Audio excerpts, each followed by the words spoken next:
Good morning, good afternoon, good evening all of my students. इस video में हम लोग अगेन कंसिस्टेंसी के ही रिगार्डिंग कुछ और क्वेश्चंस के बारे में देखने का प्रयास करेंगे। प्रीवियस वीडियो में हम लोगों ने कंसिस्टेंसी से ही सिस्टम ऑफ लीनियर इक्वेशन को सॉल्व किया था और आपने देखा था कि उस वाले प्रॉब्लम सेट में यूनिक सोल्यूशन प्राप्त हो रहा था।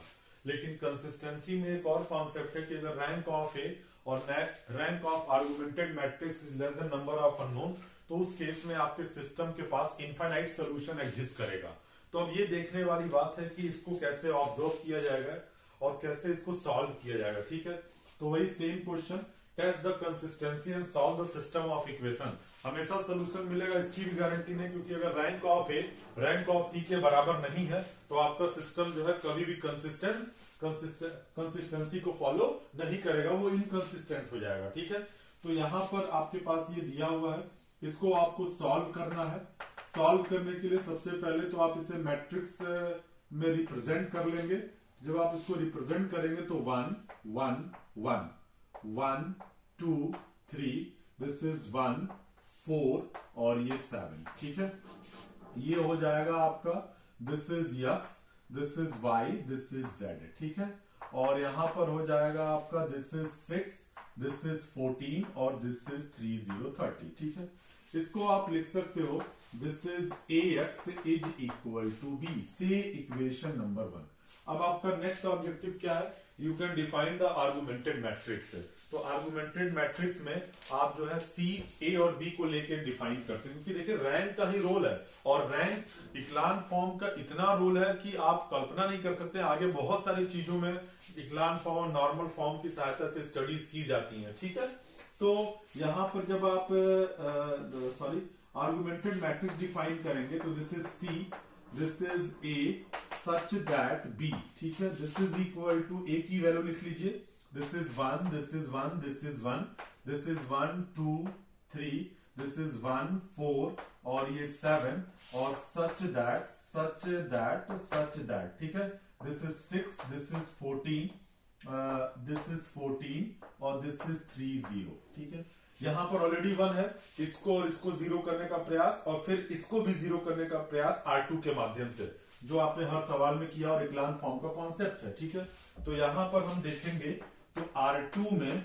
This is R2 minus R1 और R3 में भी R3 माइनस R1। ठीक है, तो ये हो जाएगा 1 1 1 सच दैट 6। ठीक है, दिस इज 0, ये 1, दिस इज 2 और ये such that this is 14 minus 6 का मतलब हो जाएगा 14 माइनस 6 का मतलब 8। ठीक है, 14 माइनस 6 का मतलब दिस इज 8 और 6 आपका 14। ठीक है, 1 माइनस 1 0, दिस इज 3 और दिस इज 6 और दिस इज द 16। ठीक है, अब इसमें एक जीरो होना चाहिए, एक अधिक जीरो होना चाहिए। इसके लिए हम लोग क्या करेंगे, बहुत ध्यान से देखिए, इसमें अपने आप इनफाइनाइट सोल्यूशन आपको रियलाइज होगा। ठीक है, नाउ दिस इज R3 में this is R3 minus 3R1। ठीक है, तो this is 1 1 1 such that this is 6। ठीक है, एंड दिस इज 0 1 2 और दिस इज 8। अब देखो यहां पे 3 से मल्टीप्लाई करो, 3 माइनस 3 0, 3 से 6 माइनस 6 0, 3 से मल्टीप्लाई कर this is 3, I think this, इसको जब सब्ट्रैक्ट करोगे तो 16 ही आएगा। ठीक है, और ये 14 में से 6 जाएगा, 14 में से 6 जाएगा तो आपका 14, ये this is 13 minus 6, this is 24, this is 24। ये घट रहा है ना, 30 में से 6 जाएगा तो 24। ठीक है, तो 8 तरीके 24, यानी कि ये पूरा का पूरा स्लॉट ही जीरो हो जा रहा है। ठीक है, तो ये भी मैट्रिक्स का इक्लान फॉर्म है, विच इज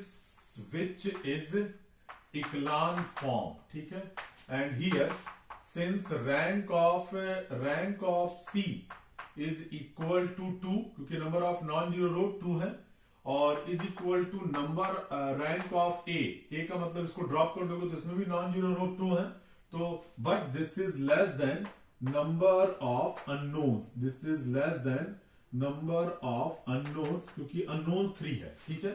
तो क्या कहता है, then the system then the system of equation is consistent. Consistency में कोई दिक्कत नहीं है, ठीक है। and there exist an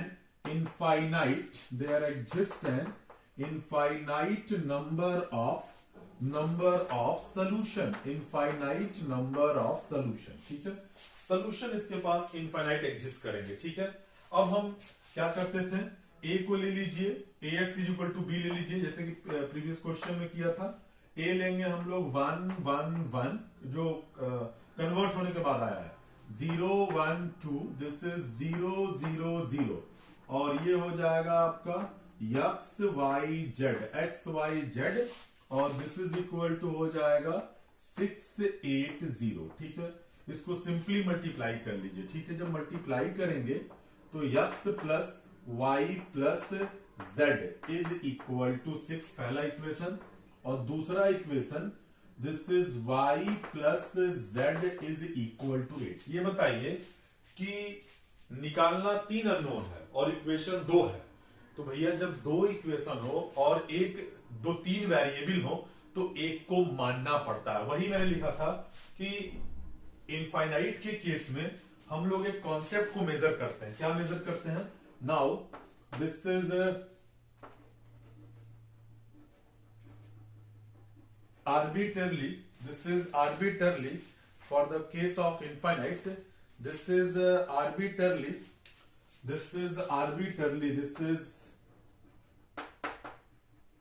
arbitrarily constant is equal to unknown 3 है, रैंक ऑफ ए कितना है? 2 है, इज इक्वल टू 1। ये दर्शाता है कि इनफाइनाइट के केस में कितने वैल्यू को आपको आर्बिट्रली वैल्यू मानना पड़ेगा। आर्बिट्रली मतलब आप एक्स वाई जेड में से किसी एक को कुछ भी मान सकते हैं, ठीक है। तो हम यहां पे मान लें, put here z is equal to K, मान लिया z इक्वल टू के 1 भी हो सकता है, k is the any type of value, ठीक है। k 1 हो सकता है, k 2 हो सकता है, k 3, k -1, k -2, इससे कोई फर्क नहीं पड़ता, ठीक है। देन दिस इंप्लाइज दैट यहां से y की वैल्यू हो जाएगी, दिस इज 8 माइनस k, ठीक है। और इसकी वैल्यू को यहां रख दो, तो therefore x plus 8 minus k plus k is equal to 6, ठीक है। तो ये हो जाएगा आपका x प्लस 8 माइनस के, ठीक है, और z की वैल्यू प्लस k, ठीक है। z की वैल्यू को प्लस k लोगे, यहां पर हमने z बराबर k ले लिया, I think this is 2z, ठीक है। तो this is z is equal to k, तो y is equal to this is 8 minus 2k, और यहां पर 2k, ठीक है। तो माइनस k उधर जाएगा, तो यहां से x की वैल्यू आएगी k, और दिस इज -2, k -2, ठीक है। यानी कि यहां से अगर आप देखें तो x की वैल्यू मिली, दिस इज k -2, y की वैल्यू मिली 8 माइनस 2k, और z की वैल्यू मिली k, जहां पर k इज एनी कांस्टेंट, ठीक है। अब जरा ये चीज समझने वाली है। अब ये सब इसके सोल्यूशन है, क्योंकि k इज एनी कांस्टेंट। मान लो किसी बंदे ने k की वैल्यू को 1 कर दिया होता, तो उस कंडीशन में x की वैल्यू मिलती -1, y की वैल्यू मिलती 6, और z की वैल्यू मिलती 1, ठीक है। आपने k बराबर 2 कर दिया होता, तो x की वैल्यू 0 मिलती, 2 लेने पर ये 4 हो जाता, तो y की वैल्यू 4 हो जाती, ठीक है, और z की वैल्यू आपकी 2 मिलती, ठीक। अब किसी ने यहां पर k की वैल्यू को 0 कर दिया होता, सपोज दैट, तो यहां से x की वैल्यू आपकी -2 मिलती, y की वैल्यू 8 मिलती और z की वैल्यू, इस सब इसको सेटिस्फाइड करेगा। इसी नाते इनफाइनाइट सोल्यूशन है, ठीक है। तो जो इसका सोल्यूशन होगा वो तो यही हो जाएगा, लेकिन मैं इसको समझाने के लिए आपको बता रहा हूं। जरा देखो, x बराबर -1 रखो तो -1 plus y is equal to +6 और +1, 1 से 1 कैंसिल, 6 बराबर 6। यहां देखो, यहां रखो -1 और ये दिस इज 12 और 3z, तो यहां पे ये घटेगा तो 2 हो जाएगा। 12 और 2 मतलब 14, ऐसे इसको भी सेटिस्फाइड करेगा। इसको रख के देखो, x इज इक्वल टू 0, ये खत्म, -2 रखोगे, -2 और +8, 6 इज इक्वल टू 6, सॉरी 0, और यहां से z कितना मिला, z is equal to 2, this is 2, ठीक है। तो 0 हो जाएगा ये, और इसको हम रखना है 0 और 4 + 2 6, यहां रखो 0 और 4 रखोगे तो 4 2 जा 8 और +6 14, ये भी सेटिस्फाइड करेगा। इसको रख के देखो, x इज इक्वल टू -2 +8 0 6 बराबर 6, यानी कि ये तीनों वैल्यू इसको सेटिस्फाइड कर रही है। इसी नाते इस सिस्टम, इस नाते के माना जाता है। के आप कुछ भी ले सकते हैं, कोई भी कांस्टेंट, ठीक है। एक बार फिर से देखिए, ये आपके पास सिस्टम ऑफ इक्वेशन दिया गया था, इसका कंसिस्टेंसी मेथड से आपको सोल्यूशन निकालना था। सबसे पहले आपने अपने मैट्रिक्स, अपने सिस्टम ऑफ इक्वेशन को मैट्रिक्स नोटेशन में रिप्रेजेंट किया। तो ये लिख लिया, X Y Z is equal to this, यहां पे लिख सकते हैं ax is equal to b से इक्वेशन नंबर 1। इसका आर्गुमेंटेड मैट्रिक्स बनाइए, आर्गुमेंटेड मैट्रिक्स बनाया, इस फॉर्म में हो गया 1 1 1 1 2 3 1 4 7 डॉट डॉट डॉट 6 14 30, ठीक है।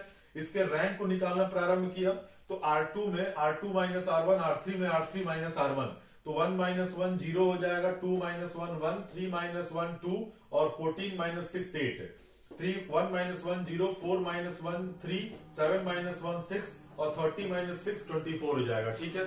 अब यहाँ पे देखिए एक 0 है इस वाले नॉन जीरो से पहले, तो ये भी इक्लान फॉर्म में नहीं है। इसके नेक्स्ट वाले में कम से कम 2 0 होना चाहिए, तो यहाँ पर R3 में R3 - 3 R1 जैसे ही करोगे पूरा स्लॉट ही 0 हो जाएगा, विच इज इक्लान फॉर्म। तो इसकी समस्या है, रैंक ऑफ सी कितना आया, नंबर ऑफ नॉन जीरो रो, ये तो रो हो जा, ये तो 0 हो जा रहा है, तो 2 ही रो है, और ए के लिए इनको ड्रॉप कर देंगे, तो ए में भी number of non zero row 2 है और यह नोन से कम है, तो आपका जो सिस्टम होगा वो कंसिस्टेंट तो होगा, लेकिन इसके पास जो सोल्यूशन होंगे वो इनफाइनाइट होंगे, ठीक है।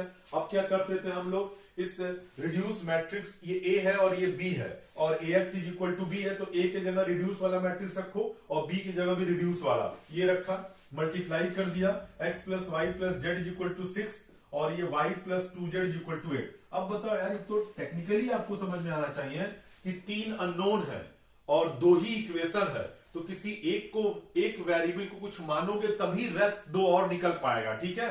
अब मान लो एक ही इक्वेशन होता तब तो किन्हीं 2 को मानना पड़ता, तब तीसरा निकलता, ठीक है।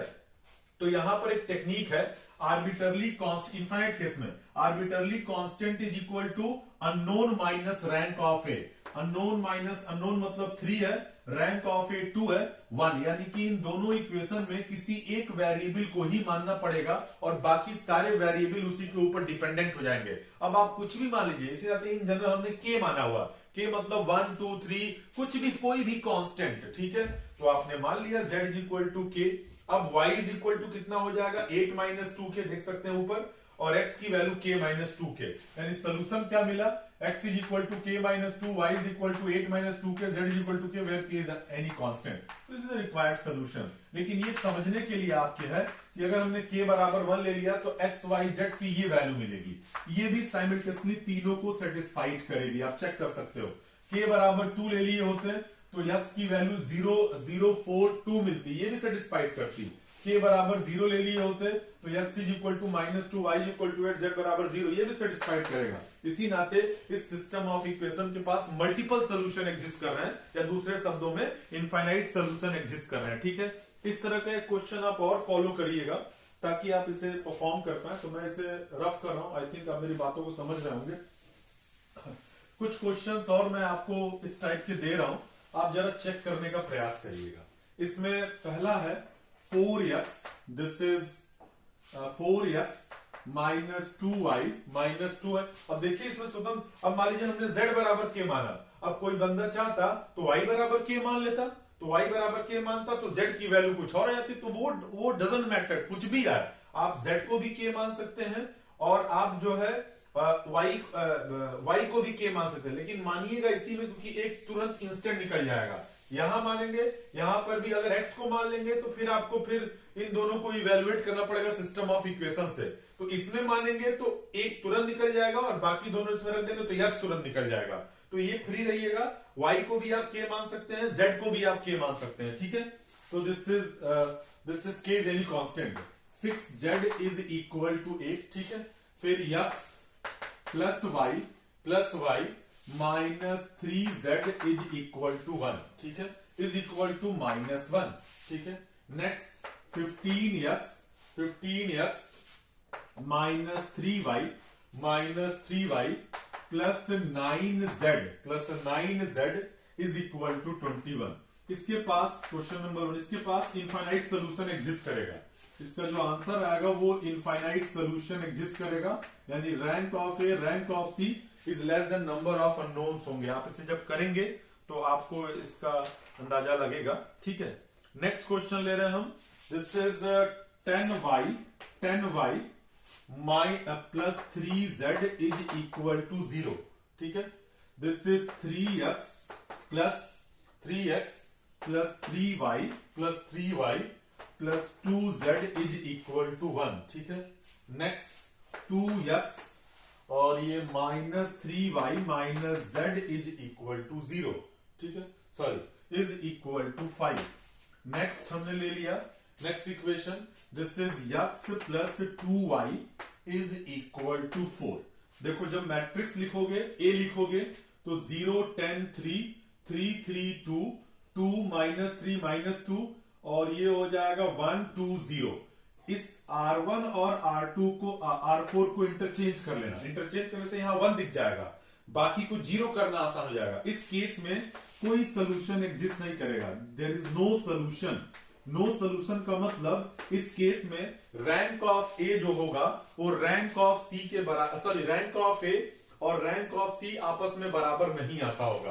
तो ये जो दूसरा क्वेश्चन है इसके पास कोई सोल्यूशन एग्जिस्ट नहीं करेगा, और ये जो पहला हमने होमवर्क दिया इसमें इनफाइनाइट सोल्यूशन एग्जिस्ट करेगा। तो इस केस में rank of A rank of C के तो बराबर होगा लेकिन less than number of unknowns होगा, और इस केस में rank of A is not equal to rank of C हो जाएगा।